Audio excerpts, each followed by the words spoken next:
Hi agents, let's talk about phishing scams. I think this is very important as I just had it happen to me and barely caught it. So as we know, Chicago Title Fidelity, the parent company, was just hit and held ransom, or proper word is hacked, I guess, and had to shut down for a while. In addition to that, each of you are highly susceptible to this. So I'm going to give you some tips that I think are really important, and to stop and think before you respond to emails, because as I said, I actually almost got caught on one of these and I'm pretty darn diligent anymore. When you are working a transaction and anybody is wanting information from you, be very careful to reread it and check the to line. This is the most important thing that I can tell you. The to line tells you if it's really from your client or not. Now, the label might say your owner or your buyer's name, but it's the email address that's attached to that that makes such a difference. So let me give you the example of my scenario as an example, and then I'll talk to you about the other parts of phishing scams. So I received an email in on a property that I have under contract. I have the seller. However, the seller is moving somewhere else and they have put a property under contract. Now, the email came in with my seller's name on it, so I didn't think anything about it. They said, hey, I need to get some documents resent to me because my email is full and I'm out of storage room, so I'm starting another email. Can you send to this?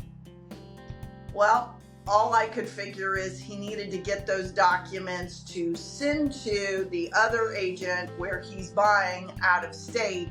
And because I read through it quickly, I went to respond. Thank goodness it got stopped and I did not send the information, because once you clicked on his name, the email was still not from him. I called my client, I verified he did not ask for any of this, and obviously would have been highly detrimental had he gotten the title company's information and all of the transaction information.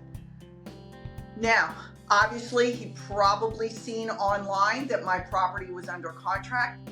He got the owner's name from the tax record, obviously, and then created the fake email with the tag of what the seller's name is. So, this is how tricky they can be. The good news is I have two-factor authentication, so there's no way he was in my email or he would have had that information already. That's the same with the buyer's agent on the other side. If he was in their email, then, and I say he, it could be a she, whoever, would have had that information as well.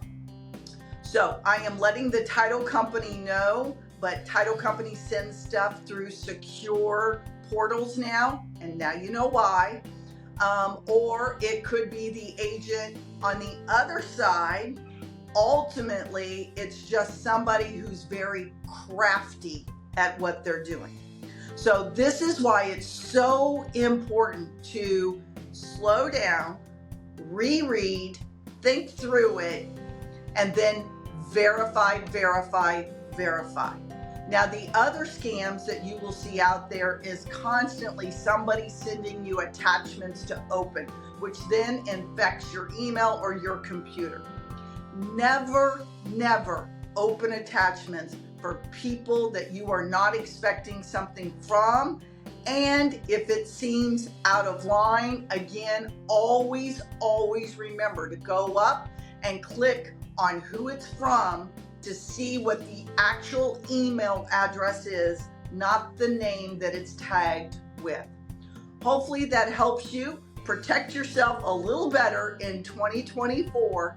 It's very serious business, as you can see, because even Fidelity got hacked. So just a few words on how to keep yourself safer and not being the cause of someone having their money taken away. I'm Missy Stakers, broker owner of M. Stakers Realty Partners, and we're here to answer your questions or help you at any time. Please feel free to reach out and get a hold of us.